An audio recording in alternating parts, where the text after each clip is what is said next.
Bem, estamos dando início a mais uma série de entrevistas, mais uma entrevista, aliás, da nossa série de entrevistas com os candidatos a prefeito e a vice aqui de Bom Jesus da Lapa.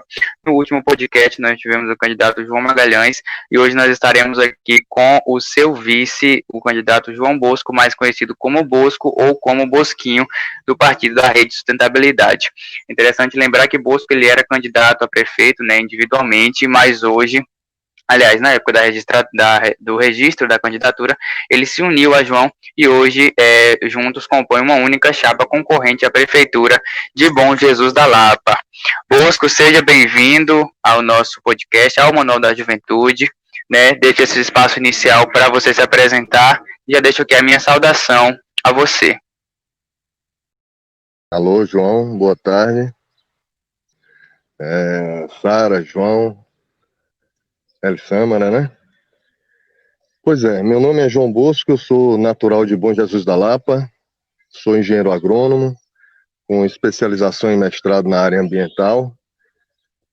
Não sou político de carreira, embora já tenha sido candidato em 2002 a deputado estadual pelo movimento estudantil, mas eu me dediquei muito à minha profissão mesmo, de engenheiro agrônomo, de consultor na área ambiental, né, de comerciante na área de insumo agropecuário, e de um tempo para cá a gente despertou essa ideia de fazer parte da política, né, uma construção nova, pessoas novas, com novas propostas, uma nova visão, um novo olhar sobre a política, sobre a gestão, e junto com o Partido Rede Sustentabilidade decidimos fazer parte da política municipal nessa eleição de 2020, né?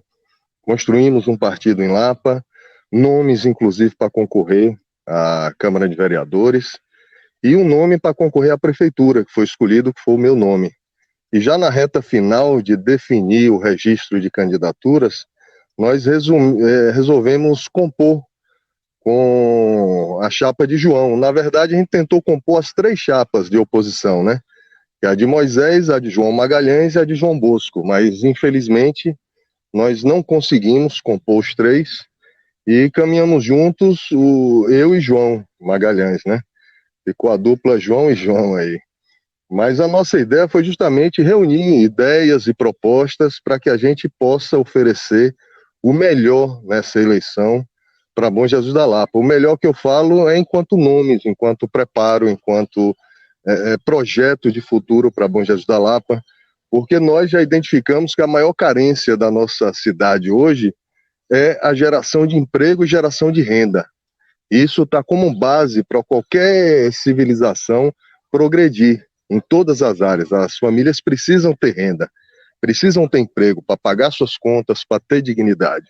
Então esse é o foco que a gente mais está investindo na nossa campanha, é na geração de emprego e renda, sem deixar de lado, é claro, aquilo que ainda não decolou na nossa cidade, que são os serviços públicos municipais de saúde, de educação, saneamento básico, que é nesse período de chuva que a gente vê a coisa se agravar, a falta de drenagem de águas pluviais, que está dentro do bojo do saneamento, né? A questão do lixo, que ainda não tem um tratamento adequado, Lapa ainda existe lixão, infelizmente só foi mudar de local. Então, na verdade, a Lapa tem muita coisa básica que não foi resolvida. E a gente está propondo fazer parte dessa eleição para trazer oportunidades e soluções para esses problemas. Então é isso, meu amigo. Eu vou deixar vocês à vontade para entrevistar, senão eu vou falar demais e a gente vai faltar pauta e o tempo é curto. Podem ficar à vontade. Tranquilo, João. Antes de dar início à nossa discussão, eu gostaria de deixar claro, né, depois nós vamos divulgar uma nota do Manual da Juventude, porque nós tentamos entrar em contato também com a assessoria do pessoal do PSD, o candidato da situação, e eles, não é que eles negaram para a gente, mas eles disseram que a agenda estava cheia e não ia ter como realizar as entrevistas nas datas que nós solicitamos. Então, para que depois não haja uma discussão que não é porque nós não quisemos entrevistá-los, a gente vai divulgar uma nota e já foi autorizado por eles, inclusive, justamente por isso, porque eles disseram que estavam com a agenda já cheia e que não tinha como arranjar um espaço nos horários que nós solicitamos, nas datas que nós solicitamos para a entrevista deles. Então, João, mais uma vez, seja bem-vindo. Agora nós vamos dar início ao nosso debate, né, a nossa discussão, e as nossas primeiras perguntas são, aliás, nós vamos dividir a nossa entrevista em blocos, né, só para você saber, e o primeiro bloco é de saúde. E a primeira pergunta que eu vou fazer para você é a seguinte: enquanto você, parceiro e conselheiro do prefeito, né, caso você fosse eleito, como você orientaria o enfrentamento da Covid-19? Isso não se você fosse eleito só para o ano que vem, isso mesmo se você estivesse ao lado do prefeito hoje, enquanto parceiro e conselheiro, como você orientaria o enfrentamento da Covid-19? Oi, João, a questão da saúde é uma questão básica, né? A gente trata como serviço público básico. Você perguntou especificamente sobre o enfrentamento da Covid, mas primeiro a gente precisa desaparelhar a saúde. Por que eu digo isso? A gente sabe que muitos cidadãos que têm acesso é só através de vereadores ou de lideranças que buscam votos. Isso não é só típico da Lapa, é típico da velha política de aparelhamento. Então a gente precisa tirar isso das mãos de político e deixar que os técnicos da saúde trabalhem com regulação, com respeito à ordem de quem está necessitando do serviço de saúde, principalmente os de mais urgência. Mas quanto à questão da Covid, especificamente, é preciso ter um número maior de testes, meu amigo. Tem que testar a população. Hoje a gente sabe que barreira sanitária não tem mais eficiência. Por que eu digo isso? Porque a transmissão já é comunitária, você não tem mais controle. O controle hoje tem que ser a partir da testagem. Tinha que ter drive-in espalhados pela cidade, fazendo teste nas pessoas. E essas que foram testadas positivas, aí sim tem que ser encaminhadas para saber quais as pessoas que estão tendo contato. Essa é a forma mais eficaz hoje de você tratar a Covid, mas tratar como? Identificando quem realmente está doente, quem está com sintoma, quem não tem sintoma, para você ter um filtro melhor da situação, que hoje a gente não tem. Hoje a gente sabe dos casos confirmados, mas os casos confirmados são apenas de quem está apresentando sintomas, né? E a gente sabe que quase 80% das pessoas que são infectadas são assintomáticas, e essas estão transmitindo o vírus sem saber, inclusive dentro de casa, com os amigos.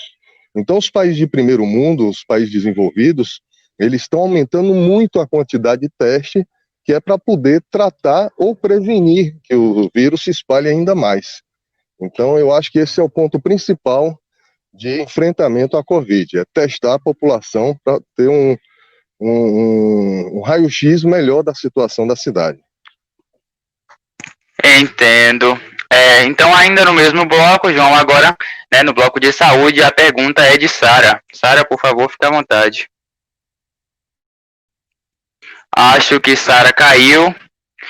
Para não interromper a nossa entrevista, né, Elisama, por favor, faça a sua pergunta, e assim que Sara estiver de volta, a gente retoma com a pergunta dela.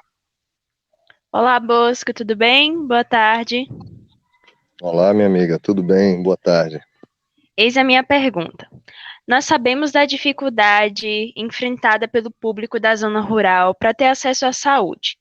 Como você vê essa situação e quais alternativas que você deve propor para que se resolvam estes problemas?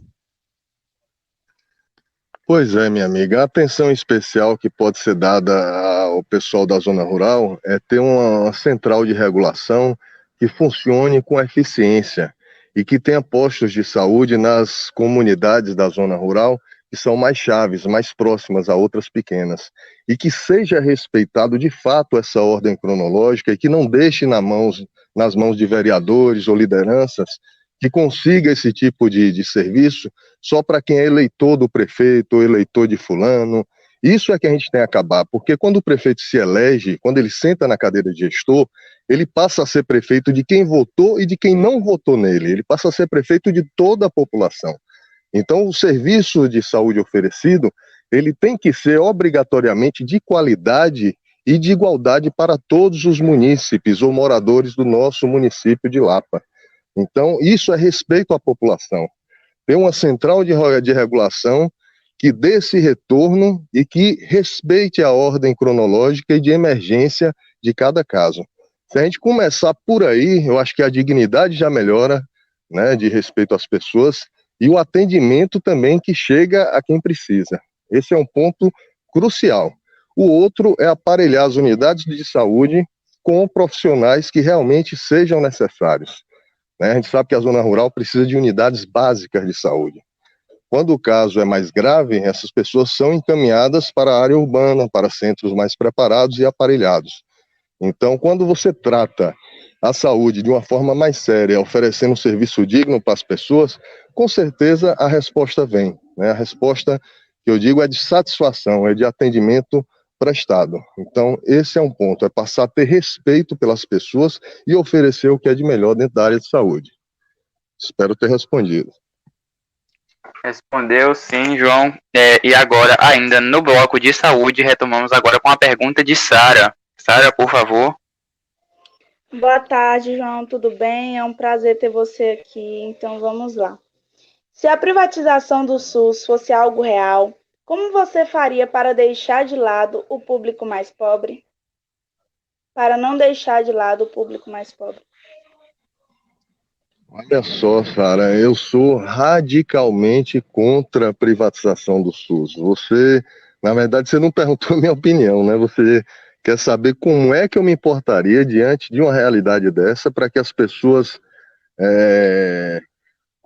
de baixa renda tenham acesso, né? Então, eu acho complicado. Quando você parte para a privatização, você já está querendo dizer que aquela área necessita de empresários que vão ganhar dinheiro para explorar determinado serviço. Então, as pessoas de baixa renda seriam, digamos assim, tratadas com um certo diferenciamento, né? Eu não acredito no sucesso de um projeto desse de privatização. Por que que eu digo isso? Primeiro, respondendo a sua pergunta, eu acho complicado você trabalhar com pessoas de baixa renda numa privatização de uma área tão delicada como é o Sistema Único de Saúde. É muito difícil trabalhar dessa forma. Por isso que eu sou radicalmente contra a privatização. Por quê? Nós vivemos num país de terceiro mundo ainda, subdesenvolvido, onde existe um número alto de pessoas carentes, de pessoas sem renda nenhuma, não é nem de baixa renda, mas que vivem na linha da miséria. Pra você ter uma ideia, Bom Jesus da Lapa hoje não, em 2019, a gente contava com 56% da população na linha de pobreza, sem renda, sem condições de se manter. Então, como é que você vai exigir que mais da metade da população da Lapa pague pelo serviço de saúde? Isso é humanamente impossível, se elas não têm condições nem de se alimentarem, né? Então, cidades, estados, países que têm um número alto de pessoas carentes, necessitadas, não pode falar muito em privatização. Tem que falar em serviço público de qualidade, que dê retorno para as pessoas. Tem que falar em gerar emprego. Depois que você tira as pessoas da zona de pobreza, de miséria, e dá dignidade para elas se manter, para pagar suas contas, para viver bem, aí você começa a falar em uma outra linguagem, né? Mas diante dessa realidade nossa, não tem como você falar em privatização de serviço essencial. Saúde, educação, segurança pública, saneamento, são serviços essenciais. Não dá para privatizar isso. E nós vamos lutar até o último momento para que essa realidade não se implante no nosso país. Então, esse é o meu posicionamento a respeito desse tema. Eu não tenho nem como vislumbrar um cenário do SUS privatizado, inserindo as pessoas de baixa renda ou sem renda nenhuma. Seria um caos, de fato, né, no nosso país. Com certeza, a gente sabe da importância do SUS e realmente era só uma pergunta para saber como você poderia lidar com a situação. Isso que é uma situação hipotética, porque inclusive o próprio decreto que foi dito pelo presidente não ditava a privatização do SUS, mas isso é só uma informação. Agora vamos passar para o nosso... Se você me permite uma complementação, só para fazer uma observação, os Estados Unidos Claro. É um país que o Brasil está tentando se espelhar com o novo governo federal. E lá não existe SUS, lá a saúde é privatizada. E, coincidentemente, ironicamente, ou é a realidade mesmo, foi o país que mais morreu gente contaminada pela Covid-19 no mundo inteiro. Porque as pessoas que não têm renda não têm para onde ir, não tem como buscar socorro. Então foi o país onde mais morreu gente devido à Covid-19. E nós sabemos que foi justamente por falta de atendimento de saúde pública, né? Então fica aí uma observação e uma reflexão para a gente ver que a realidade do primeiro mundo já é difícil sem uma saúde pública, e ainda mais num país subdesenvolvido como o nosso. É isso aí. Informação importante, sim, João, os Estados Unidos é sim o epicentro da pandemia, como você deixou aí bem claro. Aproveita que agora a oportunidade também peço desculpas por Sara, ela teve que sair, né? Ela pediu para transmitir essas desculpas a você, ainda deu tempo de ela realizar uma pergunta, mas infelizmente ela não vai poder continuar conosco, eu e a Elissama vamos dar continuidade à entrevista. E agora nós vamos passar para o segundo bloco da nossa discussão, que é educação. E aí eu pergunto a você, quais as soluções, né, que você vê para aumentar a nota do IDEB de Bom Jesus da Lapa, visto que no ano passado o IDEB era de 4,4 e a meta traçada foi de 4,9. Bom, meu amigo, na verdade a gente tem duas notas aí, né? A gente tem essa do ensino inicial e ensino final do fundamental. Tem uma média de 3,8, se eu não me engano é ensino inicial, e final está 4,4, mais ou menos isso. Então, na real, a gente está bem longe do que seria o ideal, né? Então, quando a gente fala de boa gestão, a gente não fala de boa maquiagem. A Lapa hoje está bem maquiada, de asfalto de praça, mas uma chuva é capaz de desmanchar boa parte dessa maquiagem. Então, é esse cuidado de observar que a gente tem que ter. A gente precisa observar atentamente quais os avanços reais que a gente teve e o que foi só uma maquiagem que com o tempo pouco passa e a verdade é mostrada. Não tem para onde fugir. Então, a educação, para mim, é o principal pilar da transformação de uma cidade, de um país. O investimento tem que ser maciço, e tem que ser maciço não só na infraestrutura das escolas, que precisam estar preparadas para receber estudantes de ensino integral, oferecer uma estrutura melhor. A gente precisa ter ar-condicionados na sala de aula. A gente vive numa das cidades mais quentes do Brasil. Então, é um mínimo de conforto para que o aluno possa ter um bom desenvolvimento escolar. Investir nos professores é outro ponto. Como é que uma cidade como a Lapa recebe 40 milhões de precatório, né, do Fundo de Educação, e investe e desvia esse dinheiro para fazer asfalto, para fazer praça, para fazer quadra? Isso é surreal, sabe? Numa cidade onde as pessoas pensam, onde as pessoas têm uma análise crítica, jamais aceitariam uma decisão dessa. Porque 40 milhões investidos na educação, investido nos professores, investido na estrutura, em curso de formação continuada, daqui a 10 anos a gente teria uma realidade bem diferente. É por isso que é importante, João, a gente saber escolher um candidato pelas propostas que ele tem e pelo cenário que ele visualiza a Lapa daqui a 5, 10, 20 anos. Porque aquele que é político e que está realmente investindo na sua carreira política, ele quer investir em projetos que dê retorno rápido. Ele quer investir em maquiagem, em asfalto, em praça, que daqui a 2 anos ele vai ter retorno de voto. Então, a população mais preparada, mais educada, mais crítica, não vai aceitar isso como gestão. As pessoas vão exigir que tenha saneamento básico, porque a gente sabe que cada R$1 gasto em saneamento se economiza R$4 em saúde, por exemplo. Então, não dá para aceitar que não se faça saneamento se a gente está economizando 4 vezes mais na saúde. Sabe, quando você cuida do esgoto, da água tratada, do lixo, da drenagem das águas da chuva, você evita contaminação, você evita doença. Mas você só vai dar valor a isso quando as pessoas estão preparadas na escola, quando as pessoas têm acesso à educação de qualidade, têm conhecimento do que realmente pode melhorar a sua vida. Isso é um ponto importantíssimo, meu amigo. A educação é tudo. A educação é a base para se mudar toda uma cidade, a partir do senso crítico do estudante, do cidadão.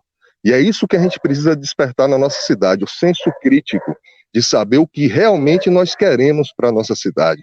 Se é geração de emprego, se é saúde de qualidade, se é educação boa para formar bons profissionais para o mercado. A Lapa hoje já tem um centro universitário, você vê que a gente tem universidade federal, estadual, temos universidades particulares, EAD, então a gente tem uma estrutura boa para alavancar o profissionalismo desses jovens. Agora a gente não tem um bom alicerce no ensino fundamental, que é a educação básica, onde o município é responsável. Então a gente precisa cuidar disso, meu amigo. Claro que é importante, e a prioridade para a gente é a educação. Com certeza, e inclusive para a população saber a importância da educação, ela precisa ser educada, porque uma população sem educação nunca vai saber que a educação é importante. É meio que uma metáfora isso aí, mas que realmente faz sentido.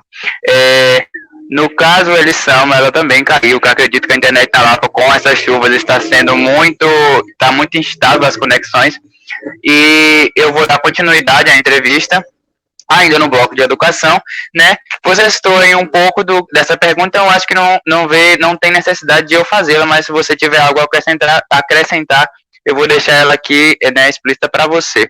Né, que o que você acha que a escola deve ter para atrair os estudantes que hoje ela não oferece? Se você vê necessidade em responder, em acrescentar algo, você pode acrescentar aí. Tenho sim, João. A escola ela tem que oferecer oportunidade, tem que oferecer ensino de qualidade, sabe? Tem que oferecer aconchego. Não adianta o aluno chegar numa escola onde está tudo bagunçado, onde tem muito calor, onde as carteiras não estão boas, o quadro negro não funciona direito, não tem material escolar suficiente. Então, o que a gente tem que oferecer, além da qualidade de ensino, é uma estrutura mínima para que esses alunos possam estar de forma correta absorvendo conhecimento. Porque senão a gente vai continuar como hoje. O estudante finge que aprende, professor finge que ensina, no final não pode reprovar porque reduz o recurso que é repassado pela União, e aí a gente cria um monte de pessoas despreparadas, sem senso crítico, e que com certeza não irão se dar bem no mercado de trabalho. Então a gente tem que oferecer boas estruturas, meu amigo, na escola, inclusive com inclusão digital, laboratórios e tudo mais que tiver direito. Certo, muito, muito importante nessa discussão do que se falta nas escolas. E ainda também no bloco de educação, agora algo que chega a ser uma pergunta polêmica, né? Porque sobre o enquadramento dos professores. Para você, né, onde você vê a importância do enquadramento dos professores? Meu amigo João, os professores faz parte desse alicerce. Se a gente não valorizar e não der o mínimo que é de direito dos professores, com certeza a gente não vai ter bons resultados. O enquadramento é muito melhor do que você está buscando professores contratados, né? Você está valorizando indicação política. A gente tem que promover o enquadramento dos professores, tanto quem tem 20 e para 40 horas, de acordo com a necessidade da Secretaria de Educação e das unidades escolares.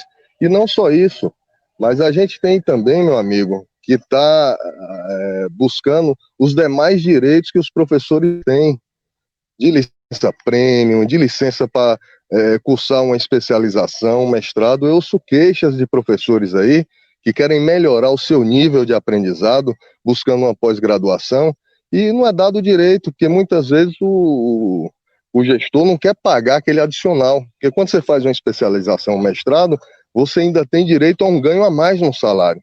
E é justo, ele está se preparando mais, está estudando mais, se dedicando mais, melhorando o aprendizado dos alunos, tem que ganhar mais. Para mim, o professor, João, ele deveria ser o profissional mais bem remunerado, porque ele é o responsável pela formação de todas as demais áreas. Está nas mãos dos professores de ensino básico o futuro dos alunos. Eu cansei de ver aluno ensino médio sem saber fazer uma equação, sem fazer uma conta de divisão direito. Então essa deficiência ficou lá atrás no ensino básico. O nome já diz, é ensino básico, que a gente chama hoje de Fundamental 1, Fundamental 2. Sem essa base escolar, o aluno chega no ensino médio e na faculdade completamente deficiente de conhecimento e de matérias básicas para você enfrentar um curso profissionalizante. Então é isso, meu amigo. É o mínimo que a gente pode oferecer para os professores que fazem parte dessa construção. Com certeza, eles são atores importantes no cenário, né, da educação. O nosso próximo bloco é de segurança pública. E a primeira pergunta é como, né, reduzir o fluxo da criminalidade e da violência na zona rural. Olha só, João, hoje já tem uma lei federal que diz que municípios com mais de 50 mil habitantes podem preparar de forma planejada e orientada e muito bem treinada a sua guarda municipal, inclusive armando a guarda municipal.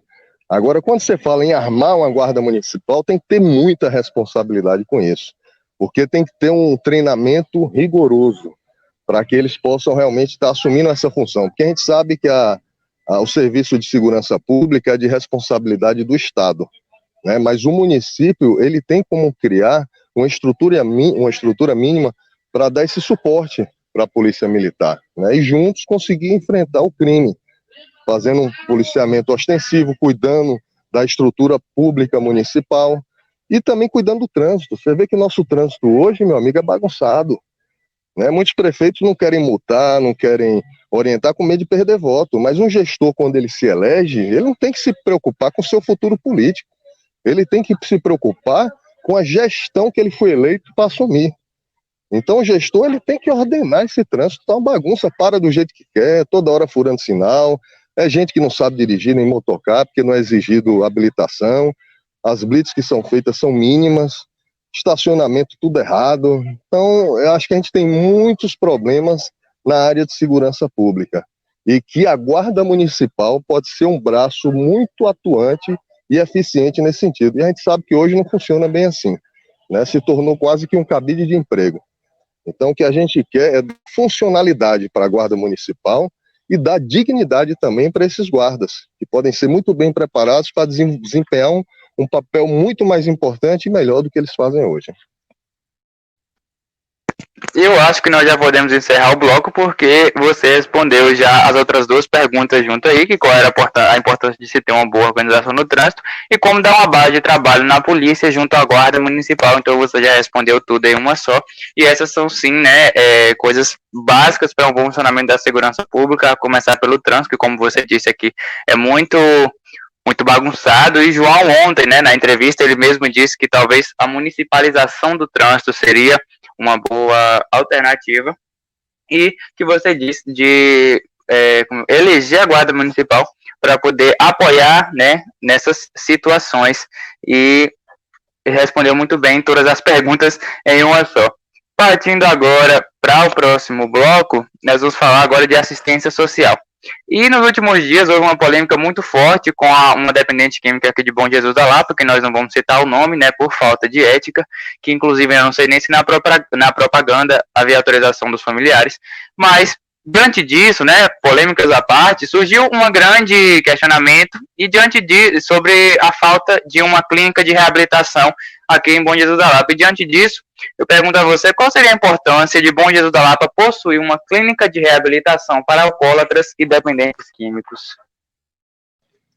Bom, João, eu acho que é importante porque aumentou muito, né, o número de dependentes químicos em Lapa, tanto de droga lícita como ilícita, mas eu acho que a gente tem que ir na raiz do problema. Isso é um reflexo de falta de oportunidade, falta de opção.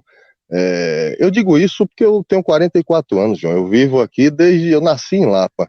E na minha época de infância, de adolescência, a gente tinha muitas opções na Lapa, apesar de não ter essa estrutura de globalização que a gente tem hoje com a internet, né? Que a gente não tinha nem celular, não tinha nem internet. Mas eu lembro que eu já passei por vários tipos de esporte aqui na Lapa. Nunca fui bom em nada, na verdade. Mas eu já joguei bola, já joguei vôlei, basquete, tênis, que tinha uma quadra no Carranca. A gente já jogou peteca no Carranca. A gente já nadou bastante, tinha vários campeonatos de natação, tanto no ABB como no Carranca. Então a Lapa sempre foi rica em número de atividade, de esportes, de adolescentes. A gente se gabava antigamente por fazer algum tipo de esporte, por estar encarando um desafio, fazer parte de uma gincana. Então a gente tinha muito essa coisa voltada para o esporte. Hoje a Lapa está abandonada em opção de lazer, meu amigo. O que é que tem na Lapa hoje para a juventude, além de barzinho, festa? A Lapa não tem mais esse reflexo do esporte que tinha antigamente. A Lapa disputava torneios na região, em Salvador, em várias atividades esportivas. Hoje a gente não tem mais nada, praticamente morreu a questão do esporte. O que se fala em Lapa hoje é só qual a festa que vai ter, qual a banda de fora que vai tocar. A gente tem um teatro que foi construído, muito bom por sinal, que é subutilizado. A gente não tem cultura, sabe? Os artistas locais são subvalorizados, porque só tem valor as grandes bandas caras que vêm de fora, e a gente sabe por que isso, né? Não adianta acusar sem prova, mas a gente sabe por que as grandes bandas são privilegiadas em detrimento dessas pequenas aqui, que é a cultura que a gente devia estar valorizando. Então muita gente, João, ela se sente desprezada, se sente abandonada, se sente sem opção, não tem nada de útil, de bom para fazer, ainda mais quem não tem emprego. Imagine você ainda num cenário ainda pior que hoje, digamos, 70% da população desempregada. Se ano passado era 56%, hoje com a pandemia, com certeza esse número se ampliou, porque o turismo na Lapa teve que dar uma parada, o comércio ficou enfraquecido. Então, a dependência química vem muito um reflexo de toda essa mazela, sabe? Eu acho que é importante sim ter um centro de tratamento de dependentes químicos, é importante. Muito mais importante, eu considero, é você oferecer alternativa de lazer para a população, é você ter um espaço bacana para as pessoas pedalar, caminhar, um parque municipal para as pessoas irem com a família, fazer um piquenique, ter uma vida saudável, uma vida boa, de qualidade. Isso a gente está pecando muito, a gente precisa focar mais nisso. Aí quando você falou em assistência social, eu lembrei de um projeto de João que ele já deve ter comentado na entrevista dele, que é criar o cartão cidadão, que é para acabar com essa dependência de quem necessita de cesta básica, de estar recebendo isso de forma humilhante. A pessoa ter o seu cartão, ele vai e compra o que ele quer. Basta ter um cadastro dizendo que aquela pessoa é hipossuficiente, ou seja, não tem condições de se alimentar, né? Então tudo isso tem que ter um rastreamento sério para cadastrar realmente as pessoas que precisam, né? Esse é meu ponto de vista a respeito do assunto. Certo, João. E ainda no bloco de assistência social, nós colocamos aqui um questionamento de como, né, é possível ligar a assistência social à educação, à saúde, à infraestrutura e à segurança pública, de forma que ela venha a atender as necessidades da população em todas essas áreas e acabar se tornando uma árvore, né, ligando todos os galhos ao tronco da assistência social. É interessante isso e eu considero importante também porque a assistência social, quando ela promove o cadastro da família, nesse cadastro ela já identifica uma série de deficiências, e não só financeira, mas a questão da saúde, a questão dos filhos que estão matriculados, ou até os pais também se são alfabetizados, se tem algum desempregado na família, qual é a formação profissional, se precisa de uma formação. Você tem como criar um cadastro muito mais amplo do que apenas o setor social, né? Você cria uma malha de informações no município, onde você fica mais fácil tratar das necessidades da população. Se você tem um diagnóstico onde mais da metade da população está desempregada, essa população não está precisando de cartão cidadão, de cesta básica, está precisando de geração de emprego, meu amigo, e o prefeito tem a obrigação de fazer isso. O prefeito ele não tem a obrigação de alimentar a estrutura municipal como cabide de emprego, mas ele tem que ter habilidade e competência de atrair investidores, de atrair empresas, fábricas, indústrias, dar incentivo fiscal para que seja gerado emprego aqui. João deve ter comentado o projeto dele de trazer uma tecelagem que fique em Montes Claros, onde iria produzir tecido aqui em Lapa, gerando mais de 3.500 empregos de forma direta, só na indústria. E se abrir fábricas de bairro, a gente vai para mais de 2.000. Então, o Projeto Formoso é o maior produtor de banana da América Latina, meu amigo. O maior produtor de banana da América Latina. Como é que a gente não tem uma indústria para usar essa banana como matéria-prima, se a gente sabe que 30% de toda a produção é desperdiçada? Você poderia usar esse volume enorme para fazer doce, fazer graxa, fazer cosmético, e tudo tem a banana como matéria-prima. Então o gestor, ele tem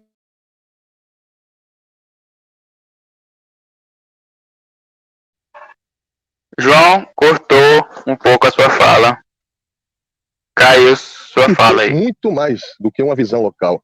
Ele tem É isso, o gestor ele tem que ter muito mais do que uma visão de político, de gestor local. Ele precisa ter uma visão ampla de mercado, uma visão ampla de atrair investimento, de gerar emprego. É essa a principal carência do município, é emprego, gerar renda, né? Certinho, o João comentou um pouco desse projeto com a gente, sim. E agora nós vamos para o bloco de infraestrutura. E eu já começo perguntando que, na sua visão, qual é o maior problema na infraestrutura de Bom Jesus da Lapa?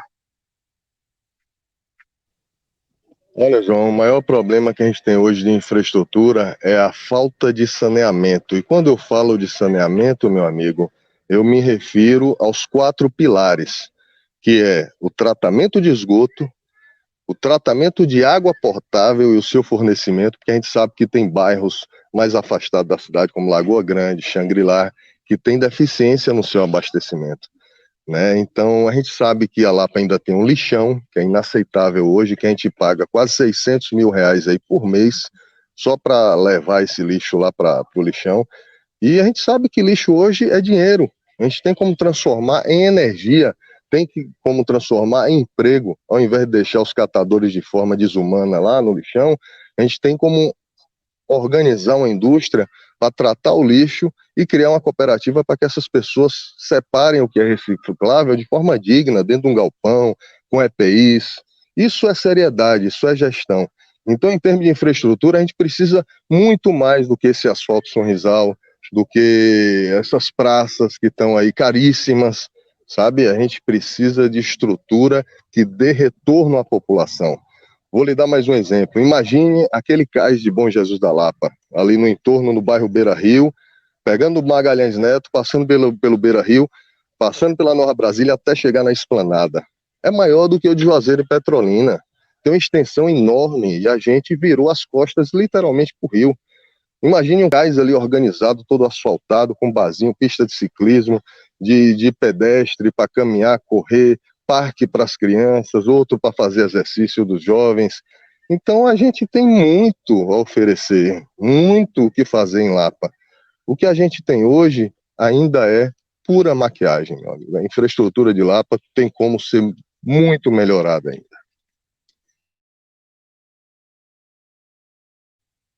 Certo. E ainda, já pegando esse gancho que você lá falou da energia, como é possível ofertar energia limpa em Bom Jesus da Lapa e qual o impacto positivo que isso causaria? Eu falo isso tanto ecologicamente quanto economicamente, principalmente tendo em vista que todo o fornecimento de energia da cidade ainda é oriundo de hidrelétricas.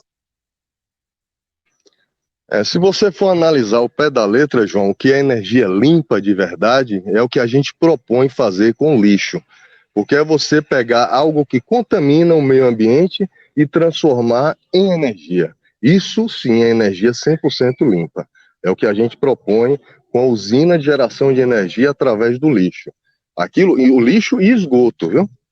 O esgoto também pode ser misturado ao lixo nessa tecnologia para ser transformada em energia.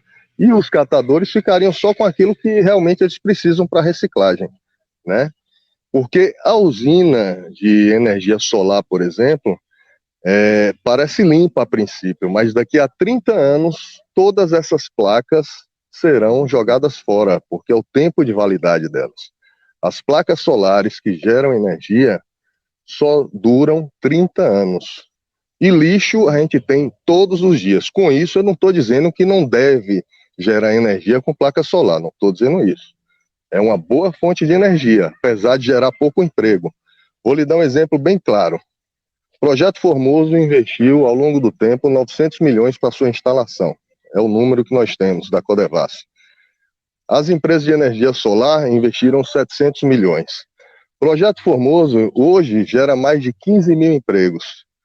Hoje, essas empresas de energia solar, cada uma gera no máximo aí 20 empregos, porque a maior demanda de emprego é na construção do parque, né? Depois que fica só na manutenção, ficam poucos empregados.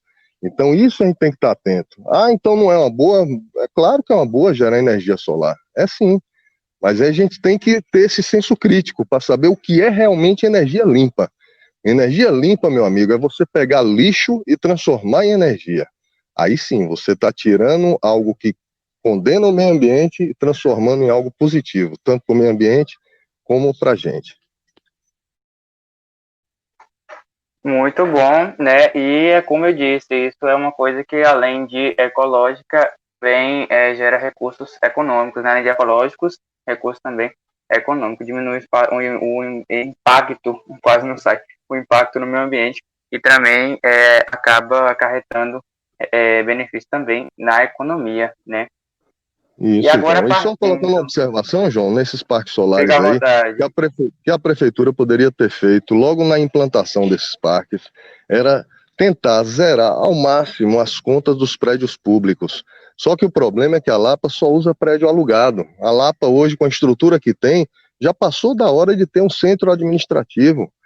A proposta que a gente lançou em fevereiro, foi em março, que o prefeito hoje copia, que a gente não registrou em cartório, né? E aí a gente não pode reclamar, foi de transformar o aeroporto aqui dentro da cidade num centro administrativo, num verdadeiro centro administrativo, onde a prefeitura não pagaria mais aluguel para prédio nenhum, teria todas as suas secretarias funcionando lá dentro e ainda montar uma estrutura de um parque municipal lá dentro, com estrutura de esporte, de correr, de andar, de pedalar.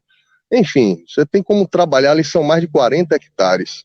É uma estrutura fantástica que tem ali dentro da cidade, no centro da cidade. Então, Lapa pode muito mais do que está posto hoje.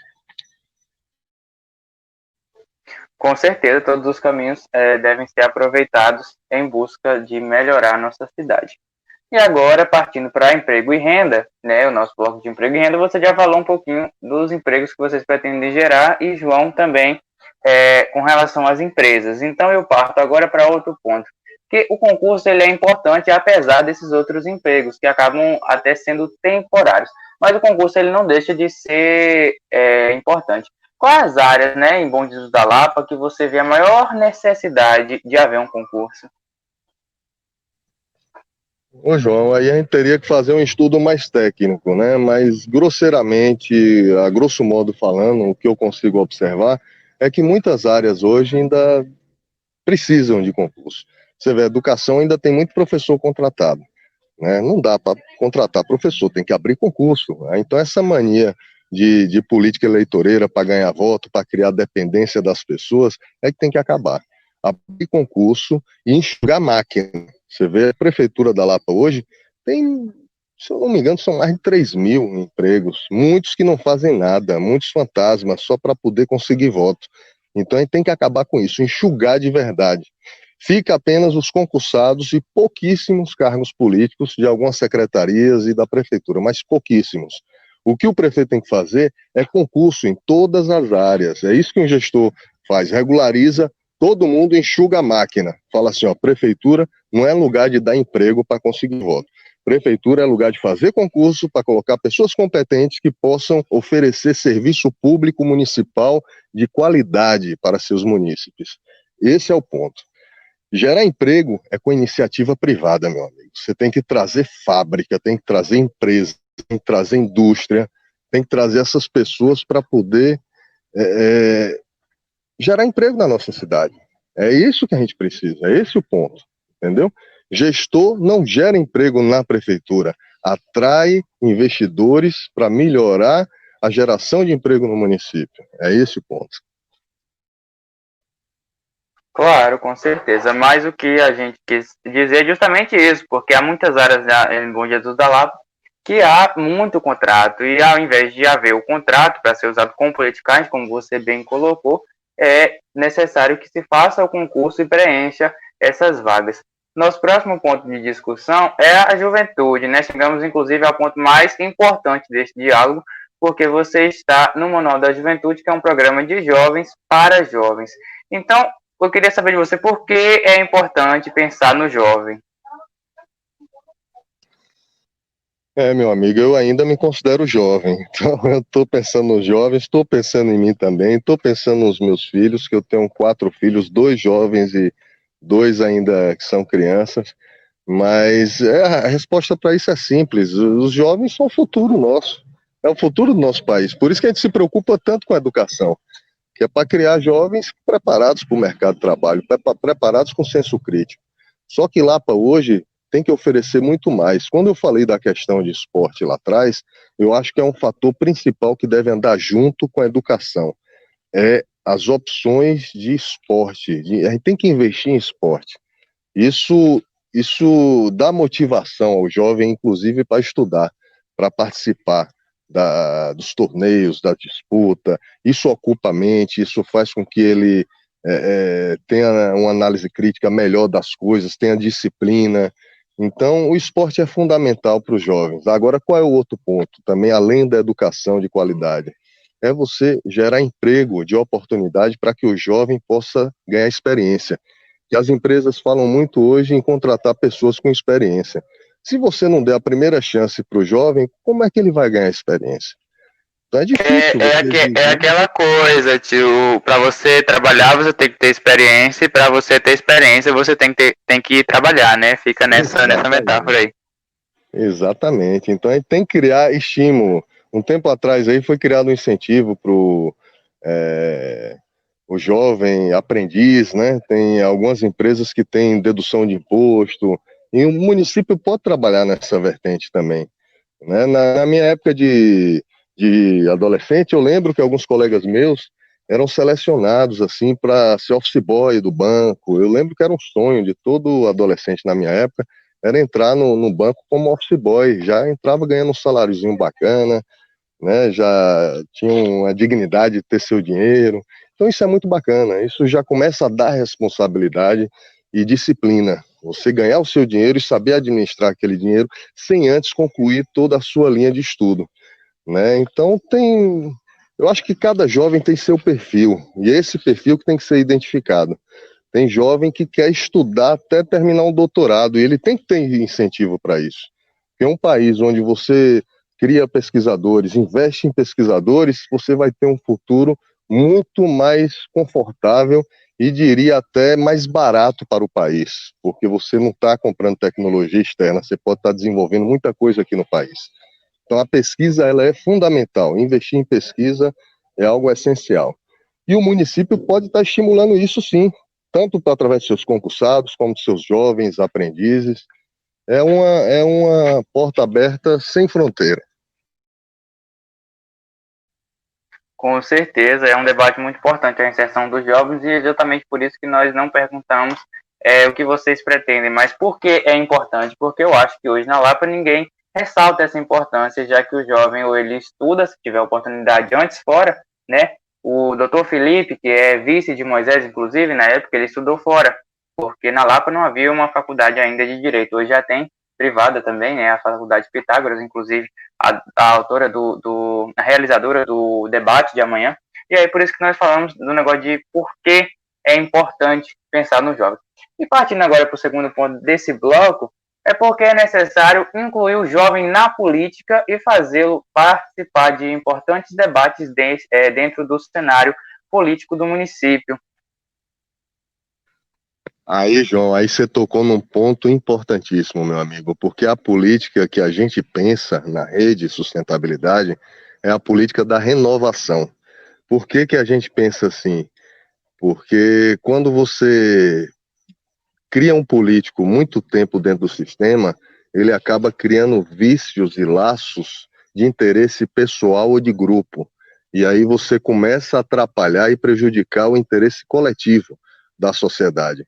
Então você percebe que tem algumas instituições que trocam os seus dirigentes o tempo inteiro de cidade.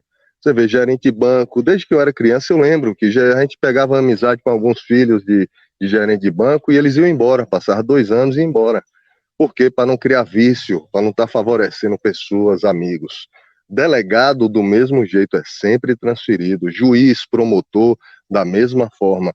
Político não pode ser diferente. A reeleição já é uma indecência, já é assim uma ofensa à nossa inteligência. Você usar a máquina para se reeleger ou usar a máquina para eleger um sucessor, isso é insano, é surreal. sabe? O cara tem que passar 4 anos, o político, e sair, dar tchau. Que apego é esse ao poder que você não pode largar?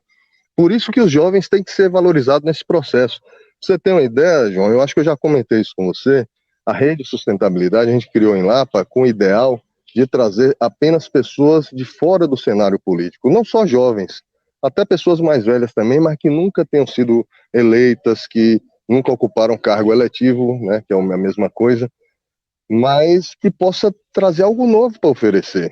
A rede não aceita reeleição. E de legislador, apenas uma vez.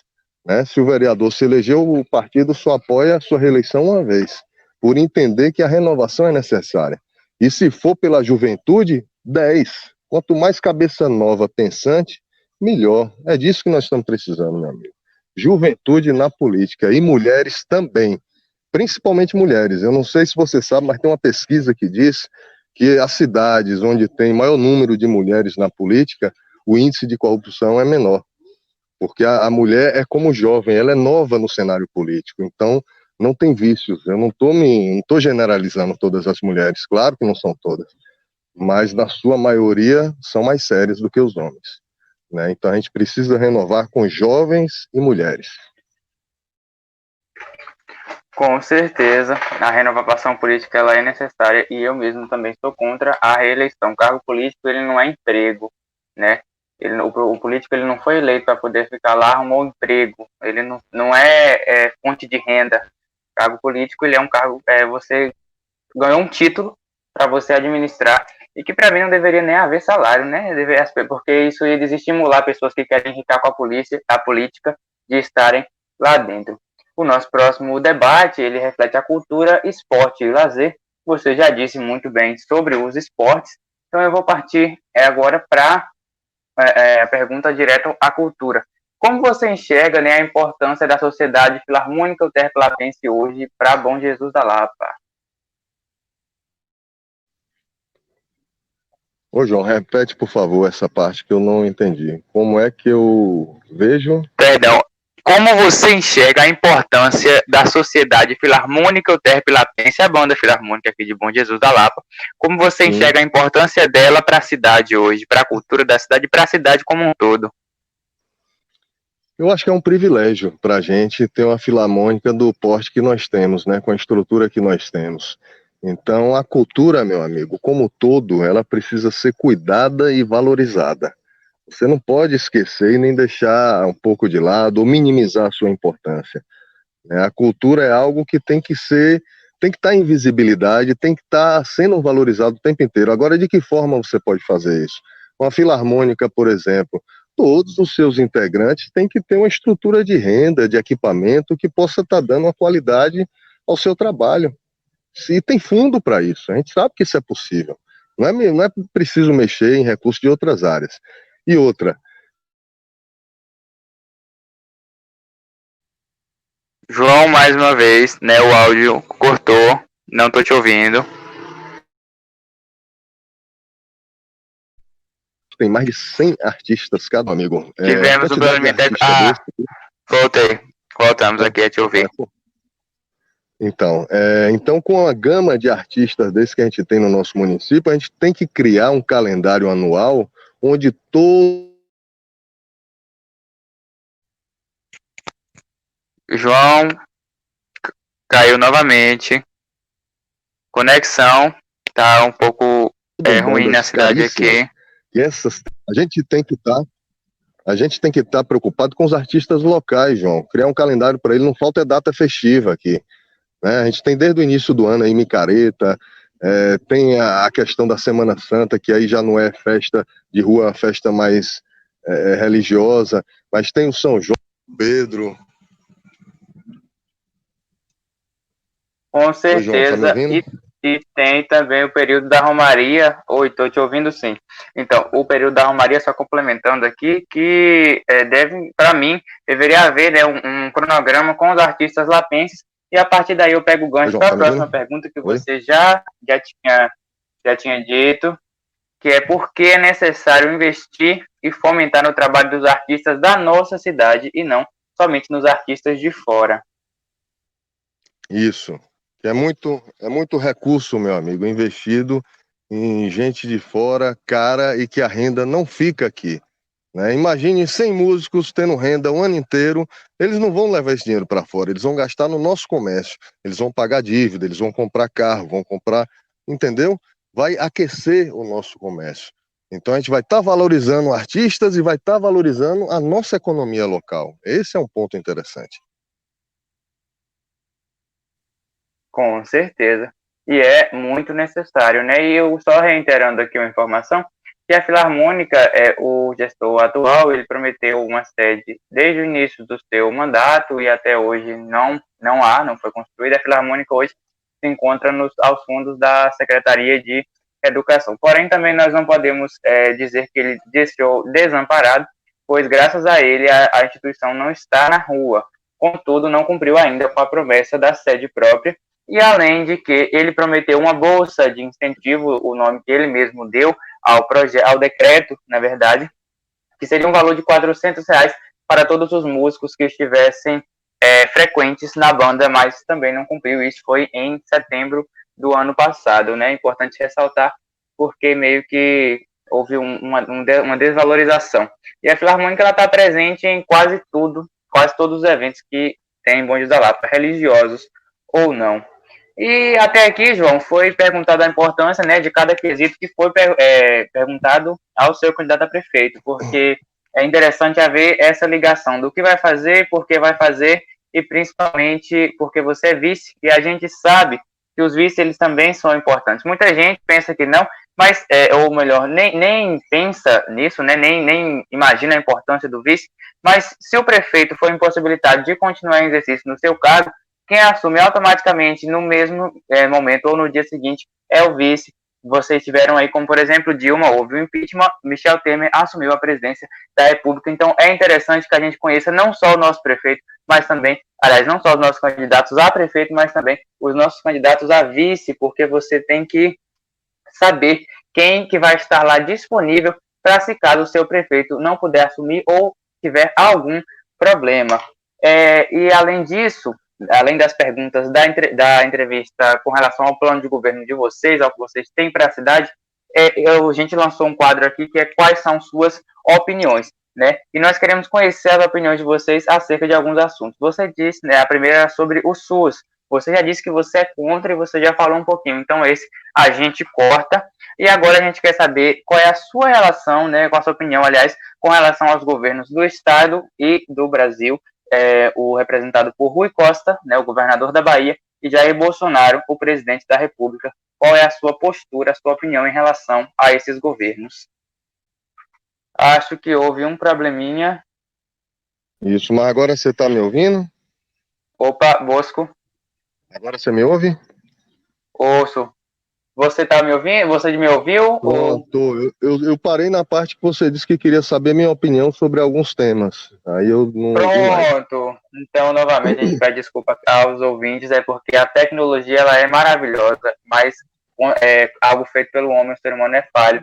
E há falhas técnicas. Pior, né? Exatamente. E aí nós ainda estamos aqui em um período chuvoso e a conexão, que já não é muito boa, ainda fica pior, mas nós retomamos aqui com o João e vamos dar procedimento à nossa entrevista. Então, João, eu dizia que a gente quer ouvir também as suas opiniões acerca de alguns debates que estão em alta no cenário nacional. E a gente conversou sobre o SUS, você já disse, né, que você era contra a privatização do SUS e por quê. Então, nós podemos passar essa parte. E agora, isso para quem não prestou atenção exatamente nesse ponto, está lá no começo da entrevista, logo no quesito saúde, há uma pergunta sobre isso. E João aproveitou o gancho e já falou da sua opinião, da sua postura acerca disso. E agora nós vamos falar, a gente quer saber qual é a sua opinião com relação aos governos do estado da Bahia, né, o governador Rui Costa, representado por ele no caso, e ao governo federal, representado pelo presidente Jair Bolsonaro. Qual é a sua opinião, a sua postura a esses governos? Olha só, meu amigo, a gente vive num sistema democrático, né, onde a gente respeita a decisão da maioria, mas cada um tem o direito de fazer a sua análise crítica sobre todas as situações e governos que estão vigentes. Então, eu tenho minhas críticas a ambos os governos, tanto da Bahia como federal.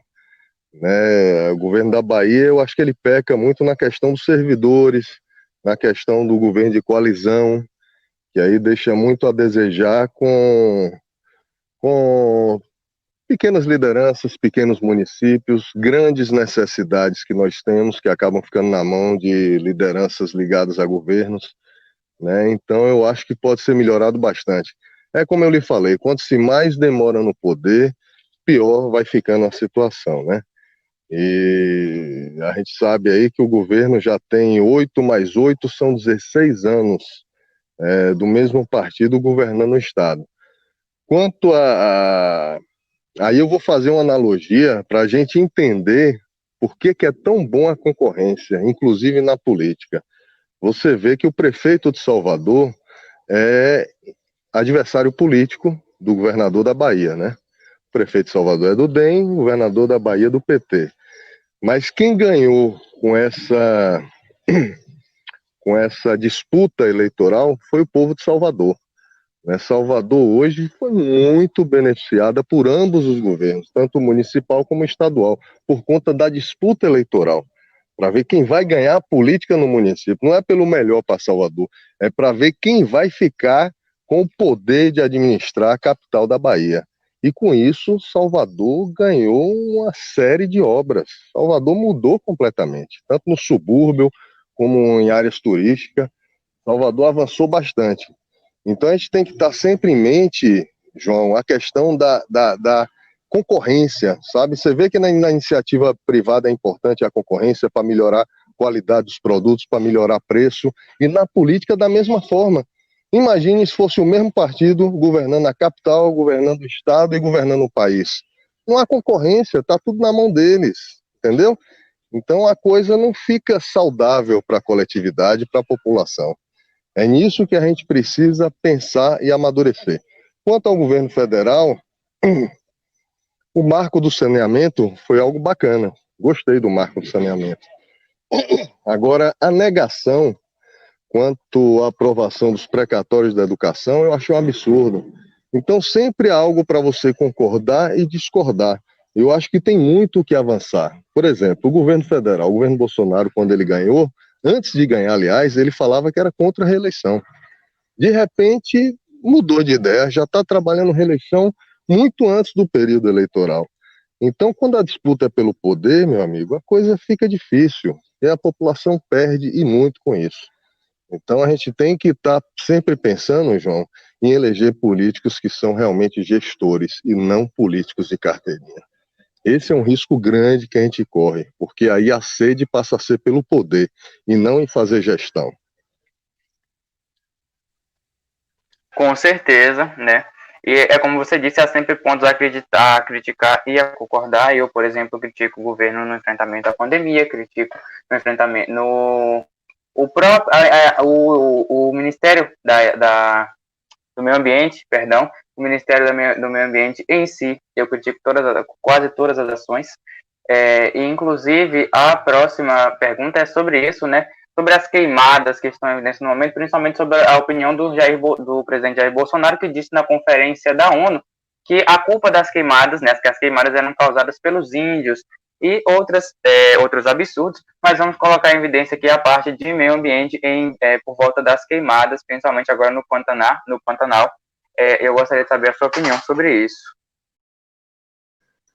Ó, meu amigo, a minha opinião a respeito de uma área técnica da qual eu me especializei, estudei, tenho um gosto muito grande, que é o meio ambiente, é muito radical quanto a isso. Eu digo radical assim, porque eu sou engenheiro agrônomo, eu conheço a área produtiva, eu sei da necessidade que se tem de produzir, mas uma coisa não atrapalha a outra em absolutamente nada. Hoje existe produção sustentável. Hoje você tem que otimizar a produção nas áreas abertas e não está estimulando a abertura de grandes áreas. Vou lhe dar um exemplo. Em Lapa mesmo não precisava desmatar para implantar as placas solares. Isso é interesse imobiliário, né? E muitas áreas foram limpas, desmatadas sem necessidade. O que hoje a gente tem que aproveitar são as áreas que já estão degradadas ou abertas para ser bem utilizada. Por isso que é necessário, antes de tudo, um bom planejamento, um zoneamento ecológico e econômico. E o governo federal está sendo muito, mas muito negligente na área ambiental. A gente tem que entender, João, de uma vez por todas, que a natureza, o meio ambiente, os recursos naturais que a gente tem disponível, seja a água, seja o solo, seja o ar que a gente respira, seja a floresta que a gente extrai, muita coisa que a gente necessita, tudo isso é para a gente cuidar, para utilizar a vida toda. Não é para acabar num prazo curto de tempo, achando que tem que usar e que tem que ganhar dinheiro e que tem que progredir. Não é assim, cara. A gente tem que ter bom senso, estudo para saber utilizar esses recursos de forma sustentável, sem prejudicar as gerações futuras no seu uso. Isso é racionalidade, isso é inteligência em trabalhar recursos fundamentais para se produzir. Quem é que vai produzir hoje agricultura sem água, meu amigo, sem um solo cansado, né? Quem é que respira um ar puro se você não cuidar disso? Então a gente necessita de tudo isso. Quando você fala em meio ambiente, você está falando nós, não é meio, é o ambiente todo. Nós estamos inseridos nisso. A gente não vive sem a natureza. As cidades estão alagando aí agora nesse período de chuva, não é à toa. Estão alagando por falta de planejamento, retirada de muita vegetação. A água da chuva, João, ela só infiltra no solo quando tem vegetação cobrindo esse solo. Se o solo estiver limpo, vazio, a água bate e desliza e vai buscar o seu caminho, causando erosão. E isso ainda afeta a erosão. Exatamente.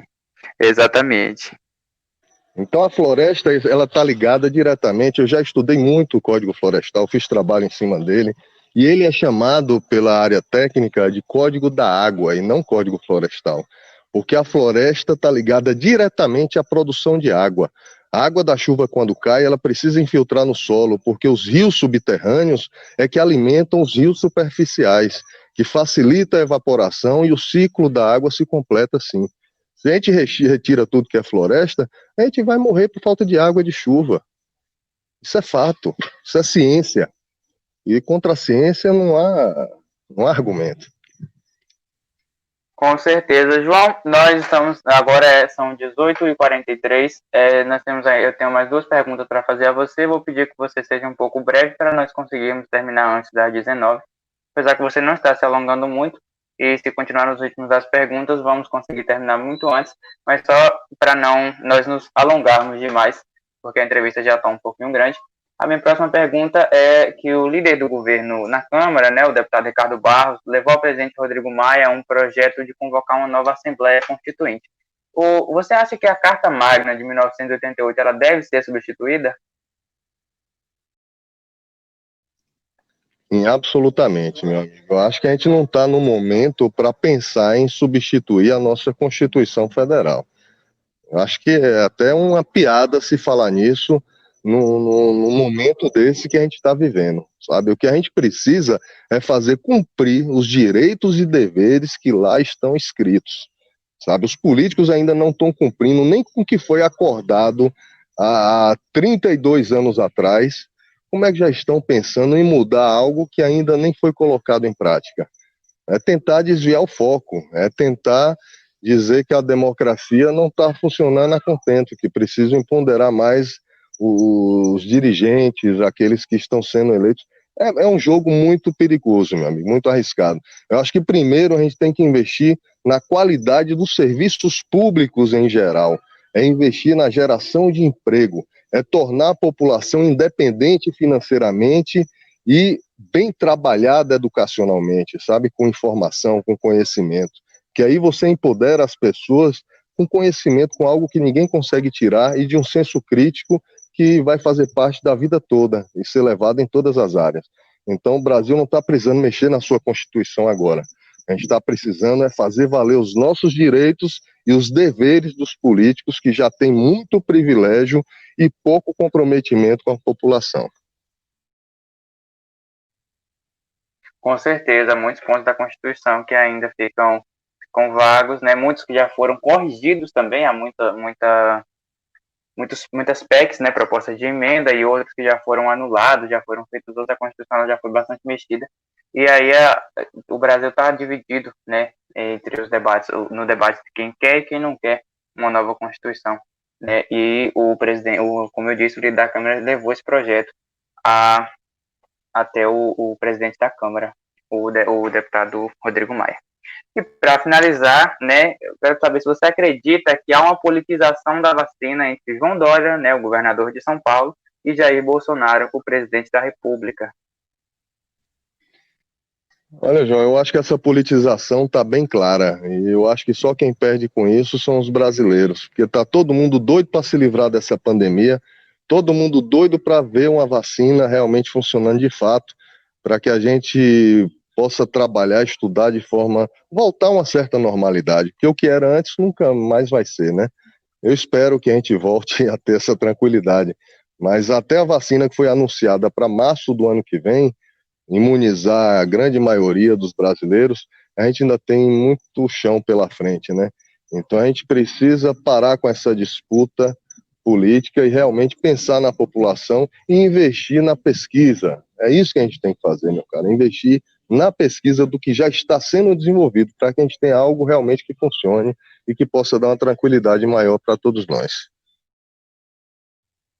Com certeza, como eu disse, foi a pergunta final, João. Então, aqui já chegando ao finalzinho do nosso podcast. Primeiramente, eu quero agradecer por você ter aceitado o nosso convite de estar aqui, a sua disponibilidade de arrumar um tempinho para estar aqui conosco, né, participando desse diálogo, porque eu considero mais um diálogo do que uma entrevista. A você que acompanhou até aqui também, muito obrigado. A entrevista foi muito produtiva. Peço desculpas, João, e a você também que assistiu, pela falta dos meus colegas, mas é em função da conexão, que nós sabemos que é falha, e que em períodos chuvosos é mais falha ainda. Deixa esse período agora, esse minuto final, João, para você se despedir e dizer, né, suas últimas palavras, entre aspas, aí. Fica à vontade. Ok, João. Na verdade, João, primeiro eu quero parabenizar essa iniciativa de vocês, porque eu sei que são jovens aí em torno de 16, 18, 19 anos, né? Jovens que se interessam, se preocupam com a política de uma forma que a gente não se via há um tempo atrás, né? Então, vocês são destaque, eu acredito, na geração de vocês. Então, parabéns não só pela iniciativa, mas pelo conteúdo que vocês estão oferecendo na entrevista. As perguntas extremamente pertinentes, inteligentes. Então, eu só tenho que parabenizar, agradecer você, Sara, Elissâmara, né? Acho que é isso o nome da sua colega. Elissama, isso, Elissama. Parabenizar vocês e dizer que dá um incentivo aqui para que vocês possam trazer mais jovens como vocês, tanto para o debate, discussão, mas principalmente participação na política, meu amigo. Vocês precisam entrar na política com vontade e com conhecimento para ajudar a mudar esse cenário. E é esse o nosso papel aqui em Lapa hoje. Você vê que a gente entrou numa eleição, muitos falando, mas esse Bosco é maluco, ninguém conhece, estava morando fora, chegou e já é candidato a prefeito. Mas para mim, João, foi uma oportunidade excelente, não de mostrar a minha pessoa, mas de mostrar as ideias que eu tenho, o pensamento que a gente tem na Rede Sustentabilidade, as propostas para uma renovação de política, para temas que devem ser despertados nas cabeças de todos aí que precisam participar, inclusive para tirar aquela ideia de que a política não presta, eu não só tem bandido, não quero saber de política. Quanto mais as pessoas boas, meu amigo, assumem esse papel, mais aqueles maus começam a participar da política. Porque se os maus intencionados já querem mesmo usurpar o poder para roubar dinheiro, e o bom político, aliás, as boas pessoas se recusam a participar desse processo, a gente nunca vai ter uma melhora. Percebe? A gente nunca vai melhorar. Então as pessoas boas têm que fazer parte sim, não ter medo de ser taxada como ladrão, de ser taxado como um oportunista. Não precisa ter medo, você só precisa mostrar o conhecimento que você tem, a garra que você tem, o que você tem para contribuir, para trazer. E o que é importante, todo candidato, antes de se lançar candidato, ele tem que ter uma profissão, meu amigo, ele tem que ter seu ganha-pão, sua renda, independente de política. Senão a gente vai continuar vendo esse cenário aí, de um monte de políticos sem querer sair da política, porque a sua renda, o seu financeiro está atrelado aos cargos. Então, assim, a população só se prejudica. Então, esse é meu recado, para que a gente tenha mais senso crítico, ao escolher um candidato, porque não é apenas um voto, é o voto que, se somado a outros, vai fazer uma grande diferença, né? Então, escolham realmente o melhor prefeito, o melhor vereador ou vereadora, e que possam realmente estar contribuindo para uma cidade melhor. Muito obrigado. Com certeza, João, a gente que agradece mais uma vez por estar aqui conosco, e só ressaltando a sua fala, esse é o papel do Manual da Juventude. Esse programa é idealizado por mim e é uma ideia aceita por mim e pelos meus colegas, né, que está sendo realizado também com a oportunidade do Lapa Capital. Ele tem o objetivo de instruir os jovens a entrarem na política, a estarem na política, porque a política está na nossa vida constantemente. Muitas vezes a gente fala que não gosta da política, mas a gente não está percebendo os elementos da política no nosso dia a dia. E tem gente que fala assim, vai ser assim que eu vou finalizar esse programa hoje. Tem gente que fala assim, a política está aí, quando a política passar, não sei o quê. A política não passa. O que passa é a eleição. A política, quem você elegeu vai estar aí 4 anos, então é como o João disse, pense bem antes de votar, porque a política ela não passa, quem passa é a eleição, e é assim que eu finalizo esse podcast. João, mais uma vez, muito obrigado, e deixo aqui as portas do Manual da Juventude abertas sempre que você quiser, e é isso. Tchau, beijo no coração de todo mundo e fiquem com Deus. Boa noite, abraço a todos. Tchau.